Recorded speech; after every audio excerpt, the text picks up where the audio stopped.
বেগম জিয়ার সর্বশেষ শারীরিক অবস্থা কি এবং তাকে বিদেশ নেওয়ার বিষয়ে এখন পর্যন্ত কি সিদ্ধান্ত দলের তরফ থেকে নেওয়া হয়েছে? প্রধানমন্ত্রী বিএনপি চেয়ারপারসন বেগম খালেদা জিয়াকে যে লন্ডন নিয়ে যাওয়ার কথা ছিল তার উন্নত চিকিৎসার জন্য, সেটি কিন্তু ইতিমধ্যে পিছিয়ে এসে গেছে। এর কারণ হচ্ছে যে আমরা ইতিমধ্যে সত্যতা নিশ্চিত করতে পেরেছি বা জেনেছি আমরা, সেটি হচ্ছে যে বেগম জিয়াকে বহনকারী যে এয়ার অ্যাম্বুলেন্সটি কাতারের আমিরের পাঠানো, সেটি কিছু কারিগরি ত্রুটির কারণে সেই এয়ার অ্যাম্বুলেন্সটি ঢাকায় আসতে দেরি হবে এবং সেটা কখন নাগাদ আসবে, রওনা দিবে, সেটির বিষয়টি কিন্তু রয়েছে এবং দেরি হওয়ার কারণে বেগম জিয়ার লন্ডন যাত্রাও কিছুটা পিছাচ্ছে। একই সঙ্গে নতুন তথ্য, সেটি হচ্ছে বিএনপি চেয়ারপারসন বেগম খালেদা জিয়ার বড় ছেলে বিএনপির ভারপ্রাপ্ত চেয়ারম্যান তারেক রহমানের সহধর্মিণী ডাক্তার জুবাইদা রহমান, যিনি মেডিকেল বোর্ডের একজন সদস্য বেগম জিয়ার চিকিৎসায়, তিনি কিন্তু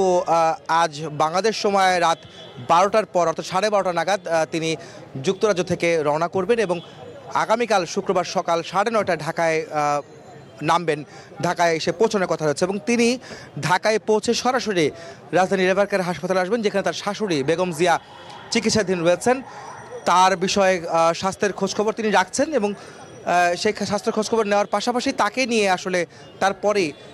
সেই কাতারের আমিরের পাঠানো এয়ার অ্যাম্বুলেন্সে করে তিনি লন্ডনের উদ্দেশ্যে রওনা করবেন।